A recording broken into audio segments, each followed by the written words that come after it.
ओशो की नज़र में सच्चा प्रेम क्या है? प्रेम एक दिव्य अनुभव। ओशो के अनुसार प्रेम मात्र एक भावना नहीं बल्कि एक गहरी आत्मिक अनुभूति है। प्रेम कोई बंधन नहीं बल्कि आत्मा की स्वतंत्रता का सबसे सुंदर रूप है। उनका मानना था कि जब प्रेम में स्वार्थ, अधिकार और अपेक्षाएं आ जाती हैं तो वह प्रेम नहीं रहता बल्कि एक सौदा बन जाता है। सच्चा प्रेम केवल वही है जो व्यक्ति को पूर्ण स्वतंत्रता दे और उसमें किसी भी प्रकार की शर्तें न हो। सच्चा प्रेम कोई समझौता नहीं। ओशो का मानना था कि प्रेम तभी खरा होता है जब उसमें किसी भी प्रकार की मांग, शर्त या मजबूरी न हो। यदि प्रेम स्वार्थपूर्ण हो तो वह प्रेम नहीं बल्कि एक सौदा बन जाता है। प्रेम तब तक प्रेम नहीं है जब तक वह किसी भी प्रकार की अपेक्षा से मुक्त न हो। प्रेम बस बहता है जैसे एक नदी बहती है। उसे किसी मंजिल की जरूरत नहीं होती, वह अपनी धारा में ही आनंदित होता है। ओशो। प्रेम और वासना में अंतर। ओशो के अनुसार प्रेम और वासना में बड़ा अंतर है। वासना शरीर से जुड़ी होती है जबकि प्रेम आत्मा से। वासना अस्थायी होती है और भौतिक सुख पर केंद्रित रहती है, जबकि प्रेम निस्वार्थ होता है और बिना किसी कारण के बहता है। वासना की जड़ें शरीर में होती हैं जबकि प्रेम की जड़ें आत्मा में। वासना अंधी होती है, प्रेम में जागरूकता होती है। ओशो। संबंधों में प्रेम अधिकार नहीं, स्वतंत्रता। ओशो के विचारों में प्रेम का असली रूप तब प्रकट होता है जब वह व्यक्ति को बंधन में डालने के बजाय उसे स्वतंत्रता प्रदान करता है। अधिकांश संबंधों में लोग प्रेम को अधिकार मान लेते हैं और यही कारण है कि वे धीरे धीरे पीड़ादायक हो जाते हैं।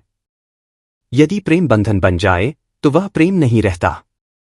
प्रेम तो वह है जो आपको और आपके प्रिय को उड़ने की स्वतंत्रता दे। ओशो। कैसे पहचाने कि आपका प्रेम सच्चा है? क्या आपका प्रेम निस्वार्थ है? यदि आप प्रेम में कुछ पाने की इच्छा रखते हैं तो वह प्रेम नहीं बल्कि स्वार्थ है। क्या आप अपने प्रिय को बदलना चाहते हैं? यदि आप प्रेम करते हैं तो आपको अपने साथी को वैसे ही स्वीकार करना होगा जैसे वे हैं। क्या आपका प्रेम आपको स्वतंत्र महसूस कराता है? प्रेम बंधन नहीं बनाता बल्कि आपको एक नई स्वतंत्रता प्रदान करता है।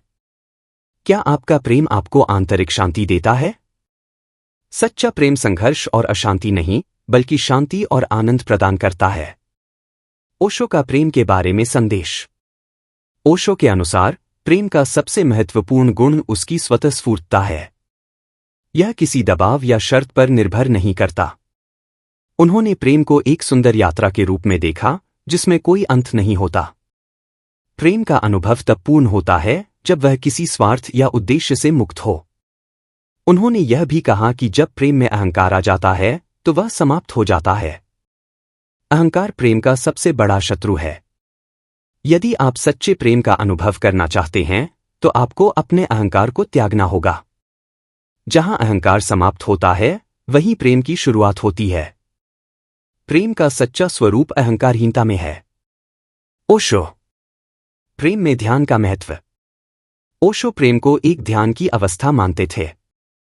उनका कहना था कि यदि आप सच्चे प्रेम का अनुभव करना चाहते हैं तो आपको पहले स्वयं से प्रेम करना होगा। आत्मस्वीकृति और आत्मसम्मान के बिना सच्चे प्रेम की कोई गुंजाइश नहीं होती। यदि तुम स्वयं से प्रेम नहीं कर सकते तो तुम दूसरों से प्रेम करने की क्षमता भी नहीं रख सकते। ओशो। ओशो के विचारों के अनुसार सच्चा प्रेम बिना किसी अपेक्षा के, बिना किसी स्वार्थ के और बिना किसी शर्त के होता है। यह प्रेम स्वतंत्रता प्रदान करता है, न कि बंधन। यदि आपका प्रेम आपको मुक्त महसूस कराता है और आपको आंतरिक शांति देता है तो वह प्रेम सच्चा है। ओशो की दृष्टि में प्रेम केवल एक भावना नहीं बल्कि एक आध्यात्मिक अनुभव है। यदि हम उनके विचारों को अपनाएं तो हम न केवल प्रेम को गहराई से समझ सकते हैं बल्कि अपने जीवन में सच्चे प्रेम का आनंद भी ले सकते हैं।